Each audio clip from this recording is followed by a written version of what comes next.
Welcome to Food with Hellen. I am so delighted to bring you another episode on mental health. And today we are talking about men's mental health. It's a beautiful space to be here, a calm, serene space where we come together to learn about spirituality, mindset, and healing. Today, I have a very special guest with me. It's Craig Million from Canada. He is a personal development and empowerment coach who help others recognize their limiting beliefs and what's holding them back from reaching their full potential. He specializes in relationships and emotional mastery since almost everything we do is driven by our emotions and our need to connect with others. Thank you so much, Greg, for coming here and for the opportunity to bless us with some wisdom in terms of the things that affect men's mental health on our topic, which says society's impact on men's mental health. Over to you, Craig. Thank you for coming. Well, thanks for having me back again. It's a pleasure to see you again, and I really appreciate that you've invited me back. This topic happens to be pretty close to my heart. It's a topic I'm intimately familiar with, being a man and cisgendered male. I mean, when you approach me about it, I was kind of excited about it because I definitely think that there is an opportunity here for us to unpack some stuff in terms of the impact that society has on men and specifically our mental health and what we can do to potentially create some safer spaces for male identifying folks to seek out help when necessary, et cetera, et cetera. So I think it's a really, really profound topic, and I think we can hopefully have some impact on some people out there for sure. Yes, it's a very, very powerful and profound and topic that is quite relevant to everything that we go through, that we face in the world. I want to start with quoting this. I saw it on your Instagram, and I love this quote. Dear men, you too are allowed to take time to process, to heal, to rebuild whatever they left broken inside you. You too are allowed to just let yourself feel whatever it is you need to feel and then let it go. You are not weak. You too are allowed to be human. That's one of the most profound thing that I found, and I really loved it. From this space, I can tell a lot about how society has negatively impacted how men handle situations, how men are able to process their emotional pain and get in touch with their emotions. How does society affect men's mental health? Well, I can speak from myself personally, and I can say that in terms of my experience personally, I have been a fairly sensitive human being all my life. And from a very early age, mostly through cultural conditioning and societal conditioning. And I have been sort of programmed to stuff certain emotions down. Emotions that might be perceived as weak in some way, or make me look vulnerable, taken advantage of, getting beat up as a kid, the whole nine yards, right? So, and I think that's a lot of men's experiences out there. But I know for me personally, that's my experience. And so when I see a question like how has society impacted men's mental health, what comes up for me almost immediately is this idea of permission.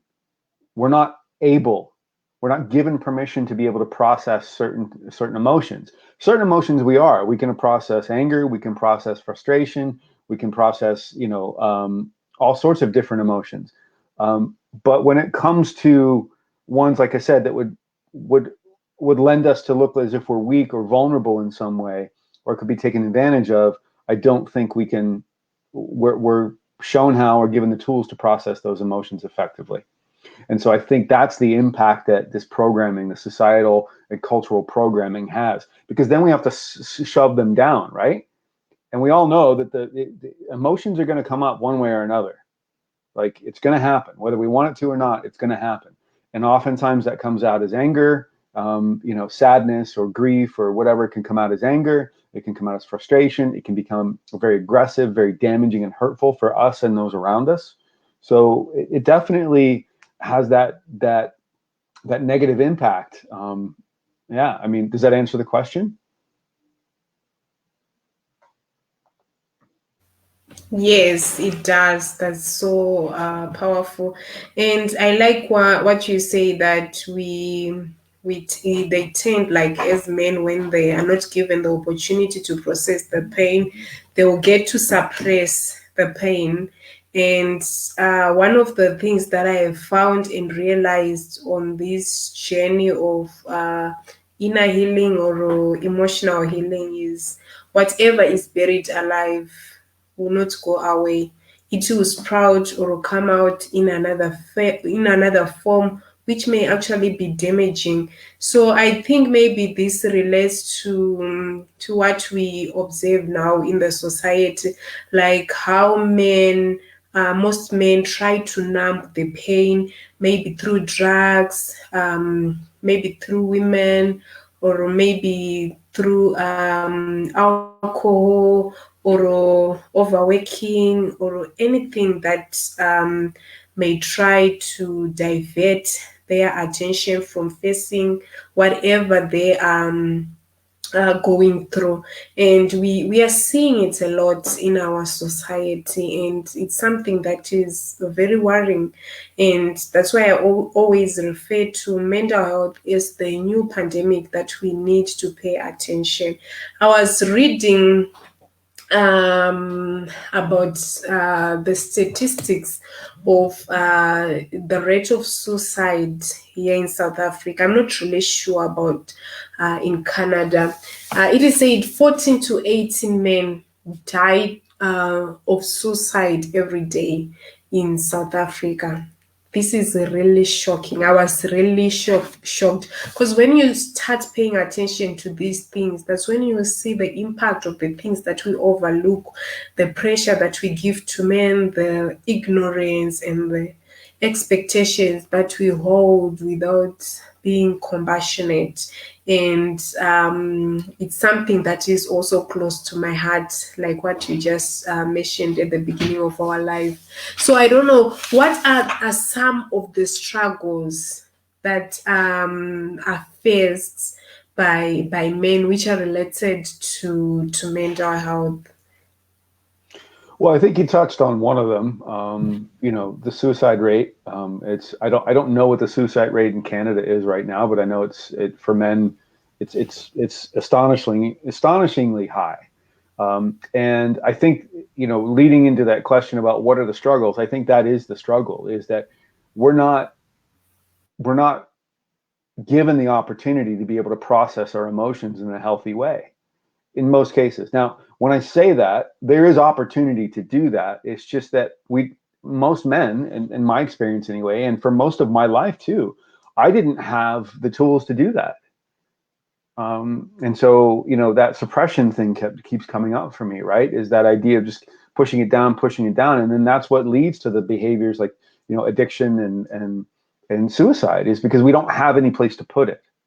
So the struggles are the amount of weight that might be put on us, or the perceived amount of weight that we might have on our shoulders for providing, right? That provider role, for providing for a family. You mentioned workaholic, working all the time, right? Those are the things that I don't want to use the word expected, but those are the things I think that we're programmed to believe are what we're supposed to be doing, right? And so the struggle is how do we balance that with also this idea of taking care of our emotional health as well, and where do we reach out to for that help if we're not surrounding ourselves with people that we feel safe enough to be able to talk to about it. And that's not just our male friends, but that's any gendered friend, because this isn't just a male problem, it's a societal and cultural problem, and it affects everybody, not just the men. And I think that's really important to understand. And so I know for me personally in my journey, I felt like the weight of the world was on my shoulders many times. And I remember Brene Brown in her book, Daring Greatly, talks about, and I'm totally going to screw this up, but it's a really beautiful story about this man that comes to her, this older gentleman that comes to her after one of her seminars and has a conversation with her about the effect that this weight can have on men, and specifically on him. And he says, it's like I'm on this white horse, and my daughters and my wife would rather see me die than fall off that horse. And that might not be the actual case, but that's his perception of what he thinks he needs to be doing for them, is staying on top of that white horse, as it were, and being the provider, and being the stoic one, the go-to, the solid rock in every situation, no matter what, having the answers all the time, being sexually ready and available and able to perform all the time, no matter what the situation is, being good at everything that we do. Those are the kinds of expectations that I feel have been placed on me personally in my life, and I'm guessing other men out there as well. And I'm wondering how many people out there, and maybe you can speak to this, but I'm wondering how many people out there who don't identify as male have the same expectations of the men in their lives.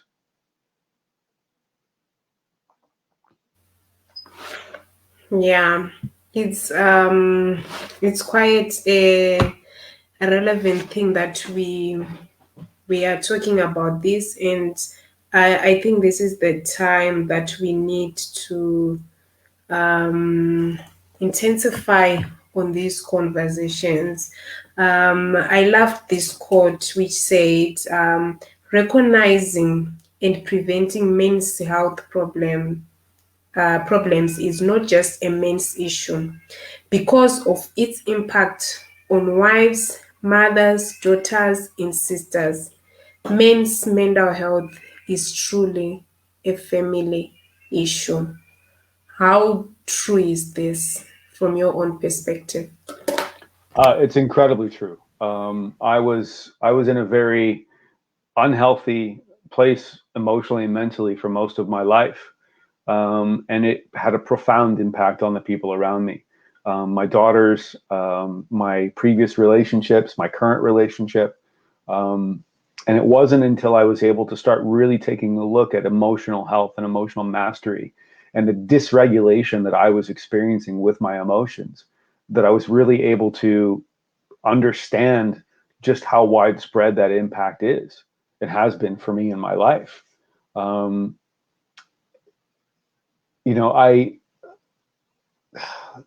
There's so many stories and so many pieces of so many experiences that I've had where I wished I could go back and do it differently because I wasn't able to manage my emotions in an effective way, because I didn't have the tools. Like, I didn't know how to do it. I didn't know how to stop this. And so my immediate go-to reaction would be anger. I would get angry because that's an acceptable emotion. That's okay. Men are allowed to be angry. And then once the anger was gone, I would realize, holy shit, I don't even know what I was angry about. I mean, how many times have you experienced that where you've gotten so angry about something and then, 5-10 minutes later, you're like, I don't even remember what started this, like it's crazy how that works. And there's been a lot of those experiences. And even as I learned to master my emotions and come to understand what they're all about and why they exist for us, it still happens. I still get angry and I still find myself, sort of having to check myself a little bit more. And hopefully I'm getting better and better with each experience as they come up, each opportunity as it comes up. But the reality is that I've spent most of my life struggling with those emotions, and the impact it's had on the people around me has been, like I said, it's been profound. You know, I have three marriages. Well, I've been married 4 times and divorced 3 times. And while I wouldn't say that that's necessarily a regret or a mistake by any means, I would say that there are a lot of opportunities and situations in those relationships where had I done things, had I had a different set of tools, maybe things would have worked out differently. And I wouldn't have had, you know, the impact, the negative impact on the people around me so much. You know what I mean? Like, I'm trying really hard to avoid language that sounds like, you know, victim story or anything like that, because I don't believe necessarily that that's what this is about. I believe everything happens as it is and everything is as it needs to be. So I'm grateful for those opportunities, but I also still struggle with that idea of, had I done things differently, or had I had different set of tools, or had I been able to express these emotions at an earlier age, maybe I wouldn't have had such a negative impact on the people around me. Does that make sense? Yes, yes. I love where you said I struggled at some point because I didn't have the emotional tools and the way to navigate through the emotional challenges.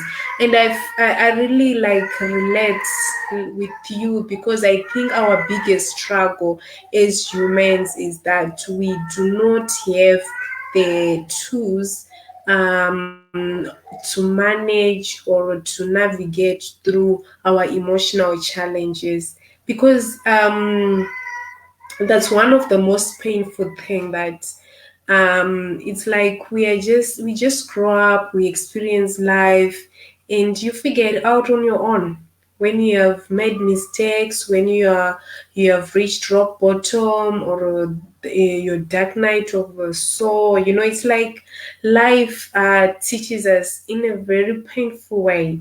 The experiences that we go through may not be such painful or impact us negatively if we had the tools, like what you were saying. And it's something coming from a man. I think not all men are open-minded to searching for a way that can address the emotional things, because maybe they would say that's being weak or what. They'll just try to find what they would term a manly way of handling situations. So I do not know, from your perspective, why is it difficult to have men open up when they are struggling emotionally? I know you have been there, you did it, and now you are here empowering others. But why is it so difficult for men to open up and work through the emotional challenges? So it's interesting that as you ask me that question, I feel like I'm having a real visceral reaction to that. Like, physically, I can feel that in my body, because I have been there so many times in my life. And I can feel the pain and the sorrow and the anger and the frustration that I felt during those times. Again, I can't speak for other men, but what I can speak to is my own experience. And I can tell you that the most difficult thing about it for me, there was 2 things. The first was, I didn't know how. I didn't have the tools. I didn't know what to say. I didn't know where to go. I didn't know what experiences I was having inside my body and how to tune into those, to be able to be able to identify what was happening within me. So I became very reactive very quickly. That's the first thing. And then the second thing is that I didn't feel safe to do it.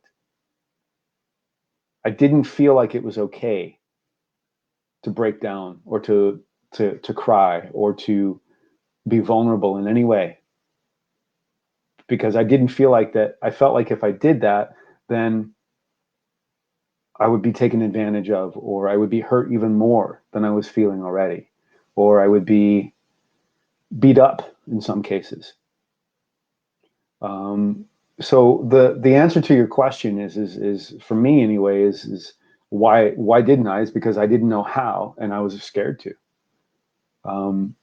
As I find out how, and as I work through understanding the ways and the tools that we can use to identify our emotions and our we use the word mental health, right? But this isn't just mental. It's not just here. It's also here in the heart. And so we've got to make sure that these two things are connecting and that they're communicating and talking to each other constantly, right? I mean, there's this thing called the whole body, the whole person model, right? And there are so many different ways to get into our person, right? We've got emotions, we've got thoughts, we've got the physical sensations, and then we have the feelings that we have, right? So all of those things are ways into ourselves. And once we start to realize and learn that, then we can get curious about what's happening inside of me. So, an example might be I'm feeling really frustrated or I'm feeling really overwhelmed. And instead of just owning that feeling, it comes out as anger, or it comes out as, oh, I can do it. It's fine. Don't worry about it. I'll get it. I'll handle it. And then when you do try to handle it and you do try to take care of it and sorry for the language, and you fuck it all up, then you get angrier at yourself because now you feel ashamed because you weren't able to accomplish something when you knew at the beginning, really, that you probably maybe could have asked for help or maybe taken a different route, but that would have left me feeling vulnerable. That would have left me feeling guilty and ashamed that I couldn't handle it all, right? And so that's the programming, right? And so going back to that, the tools and the safe space to do so. And when I say the safe space, I don't mean just from other people. I mean from me as well. I didn't feel safe. I didn't trust the people in my life enough to be able to show that side of myself. I didn't trust them enough to say, hey, this is a part of who I am, and I don't know what the hell I'm doing right now, and I need help. So it's a two-way, it's a reciprocal thing, right? It's not just about other people creating safe spaces for us, but it's about us being willing to trust other people and to be able to be open and vulnerable. I mean, maybe we'll get into this in a minute, but I'll tell you that one of the most powerful emotions that I have ever felt in my life is love. Love for myself and love for the people around me, love for my fellow man, love for the earth, love for everything. And the more expansive and the more open and the more allowing I become with that, the more powerful I feel, the more capable, the more resilient I get. Because I understand that we're all going through shit. We're all struggling with stuff. And we're all in some ways being exposed to the same programming. And I know culturally it might be different. It might be different for you because you have a different cultural background than I do. But I still think at the core, there's still the same maybe base levels of programming that men are subjected to. Right? Does that make sense? And so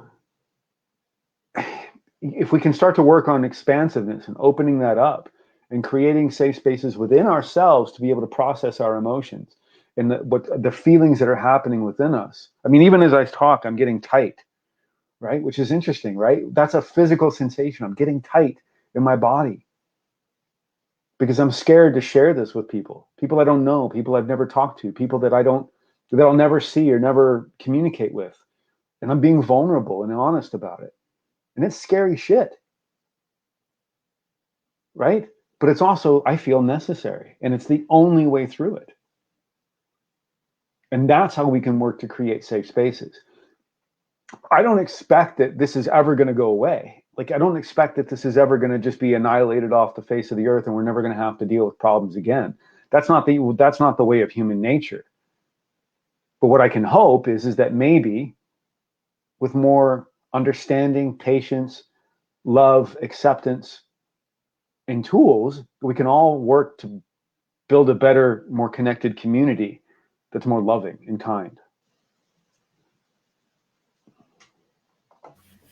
Yes. I guess we as a collective, we are moving towards that consciousness of unity, of love, of kindness, of compassion. And I'm really touched by what you said, that I didn't know how, and I didn't create a safe space within me to realize that it's okay for me to be vulnerable. And I think, like what you said, it's coming from the way we were conditioned. We're conditioned to be perfect, show up as a kind person, show up as a happy person, as a respectful person, and portray that positive, good side. But now, reality is we all have darkness inside us. We all have shadows inside us. And society is so brutal when, like, growing up, raising us, they do not allow us to get in touch with that dark side, with the shadows, the where the emotional pain is hiding in the unconscious mind, where all the things are happening, where everything that we end up doing is being run. So I feel like that's where we get stuck, and it's not just about men. That's one thing that I loved about it, because I can also relate to what you are just saying, because I'm also one person who struggled with a lot of mental health issues, and I didn't even know that I had mental health issues growing up, especially in my 20s, and it started to intensify in my late 20s, which led me to maybe having the awareness and the passion that I have around mental health. So it's practically something that is close to my heart, and something that, if you have been through it and if you have experienced it, you gain a certain level of compassion, of holding space, because you would have managed to hold space for yourself to heal. And the more we are able to hold space for ourselves and allow ourselves to heal and allow ourselves to get in touch with our feelings, it's okay for you to be angry, it's okay for you to be rude, to want to beat someone. It's okay, feel it, like what you were just saying, feel it, listen to it, don't suppress it. So I think the big issue here, Greg, is suppression and repression and bottling up of emotions. I think I, it's time. actually, I wanted to say something about that. I think one of the things, I agree with you 100%. The suppression is absolutely, um, I, part of the core problem here. And I also think that one of the other core issues here is this idea that we just don't have an understanding of emotions and why they're there. We're not given that information. We're not told what the purpose of them is, right? And for me, once I found out what the purpose of these emotions were, and I learned to use that and get in touch with that idea of, it's like your arms have purpose, the hair on your arms, the every part of existing has a purpose, it has a reason, right? And so why would emotions be any different? Why would our feelings be any different? The reason that we suppress them is because we don't understand them, and because we get afraid of them, and then we're like, okay, so what do I do now? Well, I don't know how to do anything else, so I'm just going to ignore it, or I'm just going to push it down, or I'm just going to pretend like it's not there, right?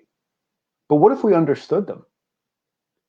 What if, you mentioned earlier, you say, it's okay to be angry, right? What if we understood that anger is just protectiveness? Anger is just our body's way of saying, hey, you feel threatened right now. And then you could say, okay, all right, what do I feel threatened by? All right, am I really threatened? Is this the fight or flight? Is this really a threat to me? Is this something that I need to get physical about? Is this something that I need to run from, or whatever, right? And so I think the really important part here is that once we start to understand why emotions happen for us, then we can take that next step and start to get curious about why they're happening in that moment with us. Does that make sense? And we can stop with that suppression piece, right? Because now we're not suppressing it, we're getting curious about it, right? I love the how you actually like laid it down. Like you get curious because that I think that's where most people we get stuck. When I begin to feel an emotion that is causing pain, triggering a lot of pain, it's like my wound is opening up in that moment, in that instant. All I want is to run away. I do not want to feel it, or to maybe like what you were just saying, we were not taught how important these emotions are, because they're actually helping us in our growth, in our um, development, in everything that we are unaware of that is happening in our subconscious mind. It's there to indicate. It's like a messenger. So I think basically if we get to maybe to empower people to realize that your emotions are your teachers. They are here to show you, to help you, not to disempower you, or to break you apart, or to make you feel worse. Maybe with that understanding, it will be easy to tackle all these issues around mental health. Faith just said for men, they are under pressure because the society expects them to be strong. And I think that's one vital factor that we need to embrace as we talk about this. A man should be strong, don't be weak, don't cry. A man, it's like a matter of expectations. But I feel like you have something to say about this issue of expectations, societal expectations, how they can handle the pressure.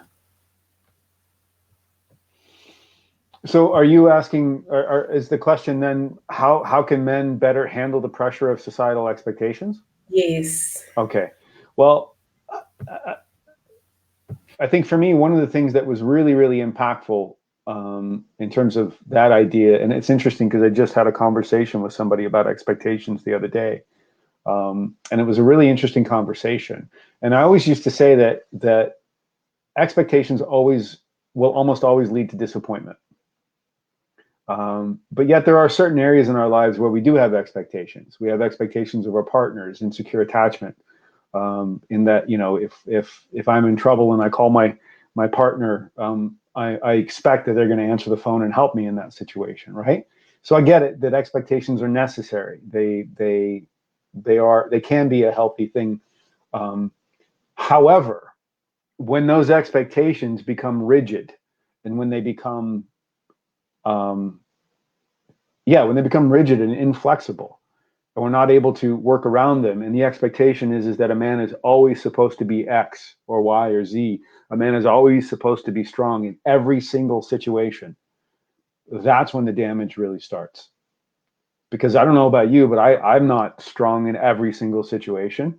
I don't know how to deal with most of the shit that happens in my life on a daily basis. I wing it most of the time. I'm winging it right now, So it's the way it goes. And I think if we could start to loosen that framework up a little bit about the expectations that we have, not only of men, but of people in general, and the roles and the genders that we identify with.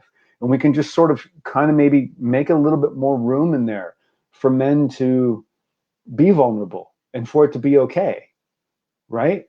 And for women to be strong and powerful, and for that to be okay, right? And or whatever gender you identify with, right? So removing the gender from the equation and start looking at it as a human thing. And say, okay, I'm in this situation. I'm really good at this, this, and this, but I'm shit at this, this, and this. But the expectation is that I'm good at everything. So maybe what we do is we say, okay, let's be more flexible with that expectation. And let's let Greg be really good at these three things and give him room to improve on the others, if he so chooses to do so. Right? Does that make sense? And does that answer the question? Yeah, perfectly. I think it's time that we basically dismantle our expectations and some things that we have normalized as culture. We expect men to be this, women to be this. I think it's something that cannot be achieved in one lifetime. But I feel like with these conversations and with the level of awareness that we are gaining on a daily basis, we are moving towards that, creating that kind of consciousness. I just want to appreciate everyone who's watching. Thank you so much. If you have any question or what you want to contribute, feel free to post on the comment section. We are delighted to have you here, and we hope you are enjoying our conversations. So going forward, I want to maybe to try to understand, how can we begin to introduce a new way of being to help men realize that it's okay for you to cry. It's okay for you to be vulnerable.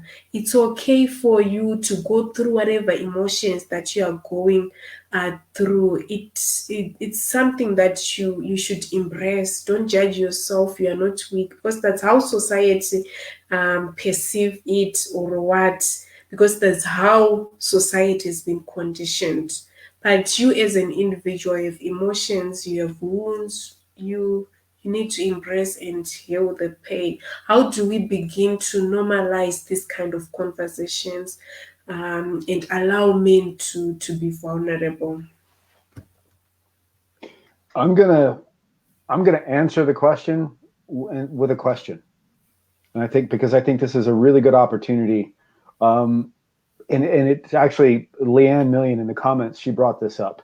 She says that we do treat boys differently than we treat girls, and as parents and as teachers, we treat them differently and we teach them differently. Yeah, powerful. I'm And seeing so the question is, for you, you have a son, right? A it. 2-year-old Yes, son. Is that right? yes. How would you treat him? How would you treat him in a perfect world where you wanted to give him these tools and these resiliencies and the capabilities to be able to manage these things and not fall into that man box culture behavior of stoicism and aggression and anger and shame and guilt and all of that? Um, I would say I am actually trying my best to allow, to be conscious in terms of how I raise him, especially now being aware of these things concerning mental health and emotional healing and stuff. Maybe as he continue to grow, I'll actually maybe try to empower him to realize that whatever emotions that you are going through, it's okay for you. This, as long as you're around me, it's a safe space for you to express yourself and to process your emotions and your pain, without projecting it on someone. But what I'm not sure is, Greg, I might educate him, I might teach him about all those things. But when he goes into the society, ah, you're so weak, you're mama's boy, you're what? I don't know if there won't be a conflict, or but I will try to build the foundation Right. through teaching him. Right, and that's great, and that's why I wanted to start that question. That's why I wanted to start the answer to that with a question, because it does start in the home. It does start with the way that we treat our children and the way that the tools that we give to them and stuff, so that when they do go out into the world and they are impacted by other people's behaviors and situations, maybe they have a different set of tools that they can use to deal with that situation, right? So if you're telling your son that it's okay to feel whatever you're feeling so long as he's around you, well, I would take that a step further and say, you know what, it's okay to feel whatever you're feeling around anyone. because it's a feeling, because it's part of who you are, right? You don't have to part your hair a certain way. You don't have to wear a certain set of clothes in order to be yourself and to be authentic. So why should we feel that way with our emotions? It's okay to feel whatever you're feeling in a given situation. If you're scared, you're scared. If you're afraid that you're going to be bullied and beat up, then you're afraid that you're going to be bullied and beat up. It's what you do with that information that matters. It's the next steps that you take. And if we can teach our children to learn how to be curious about what's happening inside them and be open and receptive and honest about it, then I think we would have a very different world on our hands. I really do. And I think if every parent and every teacher and every person in authority or a position to be able to make an impact on a child could take a look at that in a certain way that allows for that space and that growth and that freedom of expression of those emotions, while still standing in your truth and being strong in the vulnerability. Because I'll tell you what, right now, Hellen, vulnerability is one of the most powerful and strongest experiences that you can have as a human being. When was the last time you saw somebody being truly vulnerable with you and you didn't respect them and you didn't honor them and you didn't feel like they were incredibly powerful? All the people that I look up to are vulnerable, right? I love musicians and I love speakers and I love people that make an impact and help the world. That requires vulnerability. I think anger is still being vulnerable on some level because we're still expressing something. So I think ultimately what happens is when children start to express these emotions, if we can give them tools to be able to manage the expression of those emotions in a different way, then maybe we have less bullies in the world, and then we have less fear in the world. Because bullies are bullies because that's what they're taught. A 5-year-old kid who's a bully didn't just sort of wake up one day and say, hey, I'm going to be a bully today. No, that was the behavior that they were taught. Right? What would that child have looked like or grown up to be or at 5 years old have been had they had that expansiveness to be able to process their emotions and not been told to man up or get over it or don't cry or boys don't cry or, don't be a wimp, don't be a pussy, whatever it is, right? What would happen if that child wasn't subjected to that kind of programming, to that kind of dialogue and behavior and set those examples? Would they be a bully? I don't know, but I'm guessing probably not, right?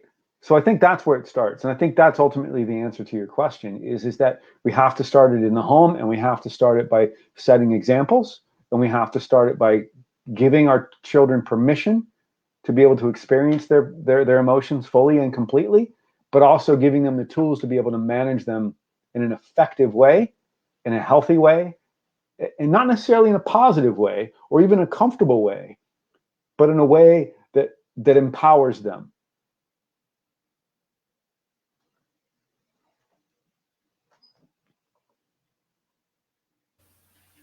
I love how you are putting everything across and touching on the issue of bullies and how they come into being, because that's one of the issues that is very, very fundamental in the development of a child. And I think that's kind of a bully. Someone isn't born just a bully. Someone is modeled and into something based on the way you are conditioning them. And I feel like maybe the kind of teachings that they get, you have to be strong, don't allow anyone to try to overpower you. You must be strong, you must protect yourself, you must defend yourself. So I feel like most of these issues with bullies that we face in the world from such a young age will actually come about even in terms of like as adults we get to experience those things as a society. It's something that was felt to be addressed from a space where it wasn't fully blown and intensified in a way. Lynn is asking, what's an example of a tool to help? I think based on what you were talking about. Yeah, thanks, honey. I love you. It's my wife, Leanne. It's funny because that was going to be the next thing I was going to suggest, was that one of the most powerful tools that I have come across recently in my life. I don't really have a name for it, but I guess I'll call it the dashboard effect, for lack of a better name. I apologize for the crappy name, but it's this idea that emotions are like lights on a dashboard, right? You're tooling down the highway, you're driving in your car, and then a light comes up on the dashboard. It's information. It's telling you to tend to something in the car, whether it be low washer fluid, you need to change your oil, maybe the car's overheating, whatever it is, right? So what do you do about that light? Do you just keep driving and ignore it? Well, some people do, right? They just keep driving and ignore it and then hope it goes away. You know what? And sometimes it does go away. But more often than not, it's just going to get worse. So the point of having that light on the dashboard is to tell you that something under the hood is happening that you need to tend to. So then the next possible safest place, you take a look at it. You open up the hood, you go underneath, or you take it to somebody that knows how to help you take a look under the hood and fix and tend to the problem or the challenge or whatever it is, right? What if we looked at our emotions the same way? What if we said to ourselves, oh shit, okay, I'm angry. That's a light on the dashboard. What is that light on the dashboard trying to tell me? First thing is, am I able to manage that anger myself? Well, no. If I'm not, then I'm going to take it to a mechanic, quote unquote, who's going to help me with managing that, tending to that emotion, right? And so that's one way that we can take a look at it. But also the other way we can take a look at it too is that we figuratively, kind of pop the hood and take a look and investigate. Maybe it's this, maybe it's that, maybe it's, we're just tweaking it. Getting curious, like I said earlier, is a really great way to do that. It's just what's happening in my body, what's going on with me. So if we can start to look at emotions, like I said, as information or lights on a dashboard, as opposed to something that we need to be immediately reactive to. And this goes for all emotions, not just ones that might be perceived as uncomfortable or negative, but all emotions. So the positive ones, the excitement, right? How many times have you been superly overexcited about something, right? And you've got these pie in the sky expectations about it, and then it turns out to be disappointing. Well, what if we can moderate that a little bit, hold on to that excitement, sit in the comfortableness of it, and then experience that, whatever it is that's going to happen as it shows up in our life, and be fully present with it. Right? That's part of the shadow work that you were talking about earlier. My understanding of shadow work is that we become present with whatever comes up for us, whether it's comfortable or uncomfortable. So for me, that tool of looking at it like lights on a dashboard has been massively helpful in my life, because now it takes away the judgment too. I'm experiencing something, and that experience is trying to tell me something. So what is it trying to tell me? Well, I'm going to pop the hood and I'm going to investigate. And I'm going to keep looking until I find it. And maybe I don't find it today. And maybe it does, and emotions will diminish. There's about a 90-second, they say that there's about a 90-second curve that emotions have, right? So it starts down here, and then it goes up, and then it rides that wave for about 90 seconds, and then it slowly starts to come down. So overall, I think it happens about 2 to 3 minutes. So if you can ride that wave of emotion for 2 to 3 minutes and just really sit with it and be curious about it and not do anything other than tending to it internally, then the chances of being reactive to it are minimized significantly afterwards. So that's kind of two tools in one, I guess. But it's kind of, that idea. And that's kind of what I teach with emotional mastery, is this idea of building resilience up over and over and over again, right? It's like exercising. You start out with 5 pounds, and the next time you go to 8, and the next time you go to 10, and you just keep working it up and up and up. And then eventually you come to a point to where hopefully you can realize that, okay, you know what? I've got enough tools now in my kit that I can now investigate these emotions and not react to them right away. Okay, so the thing that you are talking about of maybe calming down for 3 minutes, not reacting those 3 minutes, it applies to anything. When you are triggered, when you are angry, when you are, it's something that just for 3 minutes. Well, it's actually 90 seconds. The curve, I believe, is 90 seconds. Don't quote me on that. But the whole experience can last up to 3 minutes.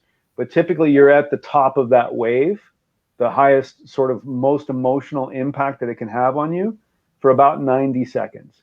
And then after that, it slowly starts to diminish. Wow. And going back to earlier when I was talking about, and you kind of nodded your head, you said, I asked you about when was the last time you got angry, and then you didn't remember why you were angry.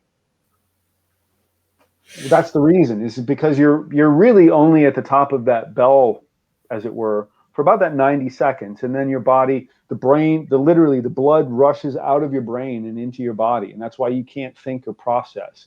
And that process lasts about 90 seconds. And then slowly the blood will start to come back into your brain. And then you can start to process intellectually what's happening in your body and get back in tune with it, right? So that experience, that whole process can last up to about 3 minutes-ish. Again, don't quote me on these numbers, but that's about what it looks like, right? It's perfect. I'm just fascinated by the fact that, you're just trying to encourage people in that space. Just give yourself some time to just calm down and recollect yourself. But what I want to understand is maybe there may be conflicts in terms of understanding this concept. If I take time to calm down and feel whatever I need to feel, what's the difference from suppressing in the period 90 seconds or 3 minutes or 5 minutes, whatever? That's a good question. Suppressing implies that you're forcing it down, that you're not dealing with it, that you're not feeling it, that you're ignoring it. You're just pushing it down and pretending like it's not there. This process of investigating and allowing the experience and feeling it fully and being present with it is the exact opposite of suppression. It's expression. You're actually expressing it. You're actually, I don't know if expression is the opposite of suppression, but you know what I mean? It's like you're actually sitting with the feeling and you're allowing the experience to happen, but you're not doing anything about it. You're not becoming reactive to it. So you're not, if you're scared, for instance, you don't get up and run away, or you don't say something that you were going to regret, or you don't, if you're angry, you don't hit somebody or hurt yourself in some way. Just simply riding out that wave, intending to the emotion that's underneath, and taking a look at the light on the dashboard and saying, okay, here, once that blood's back in your head again, what is this trying to tell me? What can I learn from this? What do I need to tend to? Why was I scared? Why was I afraid? Why was I, whatever, right? Frustrated, right? So does that answer the question? Yes, perfectly. Yeah, there's a huge difference there. Sorry? Nothing. I was just repeating myself. Oh, okay. I think that's everything is always leading us to sitting with emotions, allowing ourselves to feel whatever is coming up. And I think there is no shortcut to healing except going through it. And I think that's what you have been emphasizing from the beginning of our conversations in terms of handling the emotional pain. And I feel this is the message that we need to get to men in terms of understanding themselves, and the thing of suppressing, of trying to prove a point, meet people's expectations while you are imploding inside. It's time for men to take care of their mental health. And I want to read this quote that you wrote on your Instagram, and I loved it. You said, sit with our emotions, just let them be. Feel them fully and allow space for them to flow through us. No need to act or react. Nothing to do but be in them. Listening to the message they have for us, loving ourselves as we feel them fully and finding gratitude in whatever comes up for us in any given moment. Whew, I love the loving ourselves part, regardless of of how you want to act up and fly and kick everyone in the room. It's really Yeah. profound.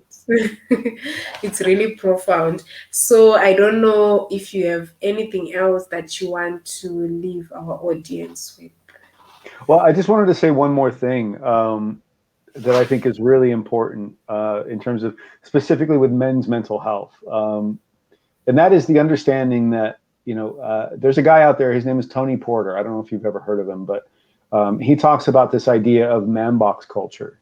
And this is another one of those things that I came across, and it had a pretty powerful impact on my understanding of how men are programmed. And it's this idea that men are constantly trying to fit into a box. It's a very small box.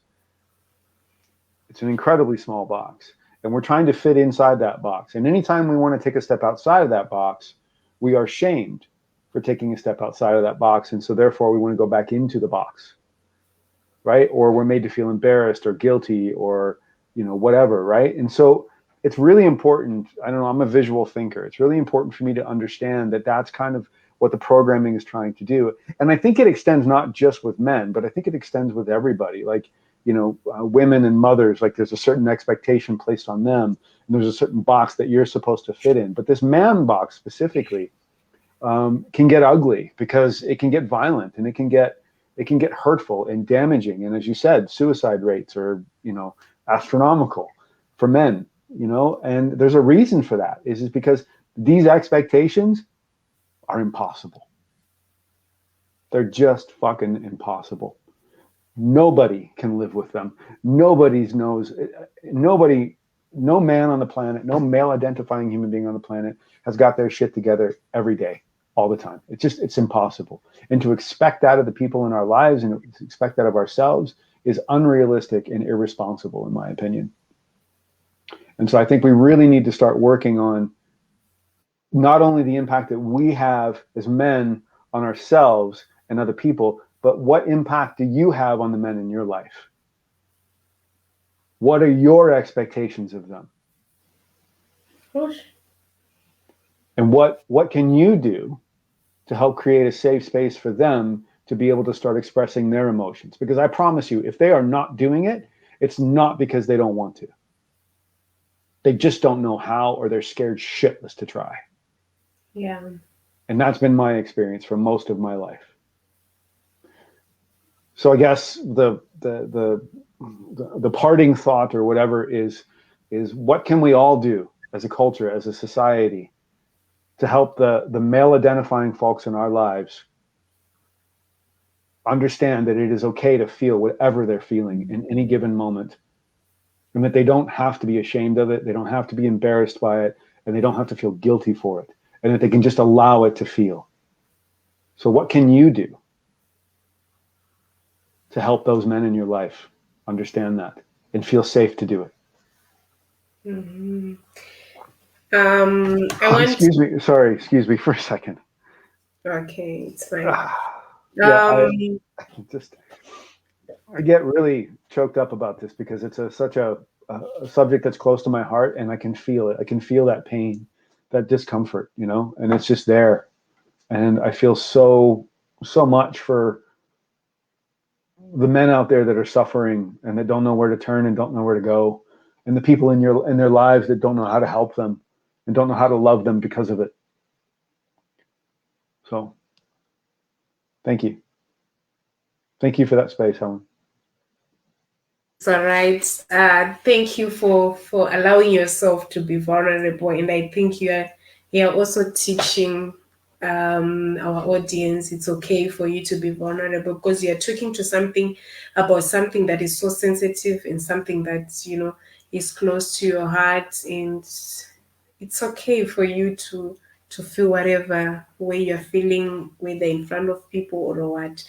I think that's one of the key lessons that you have been teaching us, and that you you're allowing yourself to experience, and it's okay.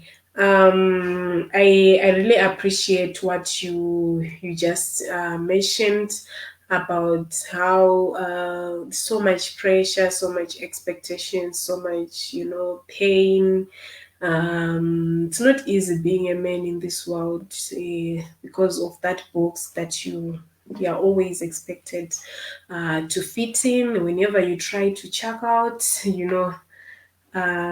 it's not easy for you to be strong enough or bold enough to face whatever anyone may be saying about you, being judged, being criticized, and what. And I hope with these conversations we'll be able to help one or two men to come out of the shower and understand that it's okay, and it's time.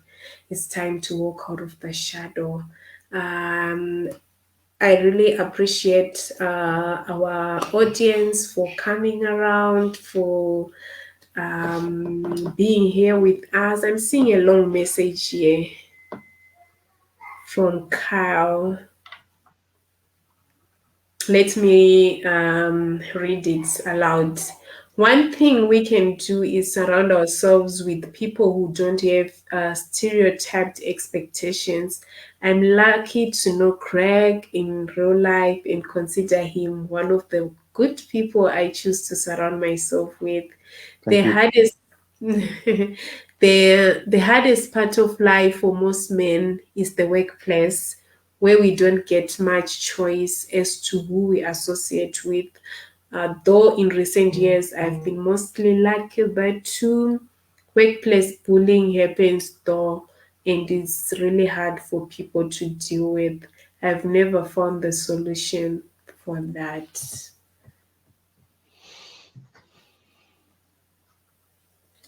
I've never found the solution for that. It's on the screen, eh? Hmm. Okay. Yes. I don't know how to remove it though. I don't either. Can you double Yeah, click on it? There we go. yeah, I did. Okay. Yeah, Yeah. that's actually So I over to my you, Greg. brother-in-law.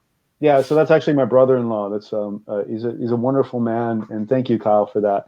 Um, I guess with the workplace, it's interesting because I experienced that recently, which is one of the reasons that it led me to um, doing the work that I'm doing now and retiring from corporate life is that workplace bullying and not being able to surround yourself with people. And I think one of the things that comes to mind is working with tools like the lights on the dashboard, working to build up your resiliency. Because you're right, Kyle, we can't control other people's behaviors, especially in workplace environments. All we can do is work on our own sense of self and self-esteem and confidence, and try to minimize the reactivity that we might have in certain situations.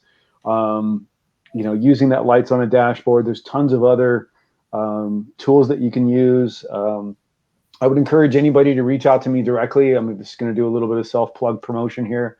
Reach out to me directly through gregmillion.com, and I'd be happy to sit with you and talk with you about that, and see if there's a way I might be able to help support you in that journey.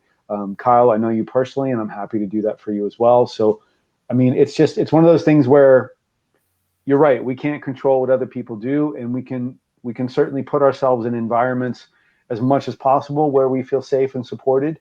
And like you said, that the stereotyped expectations are removed. But when we're not in those environments, then it's up to us as individuals to start to work on what we can do to build our resiliency up, and use those tools in an effective way so that we don't necessarily become reactive.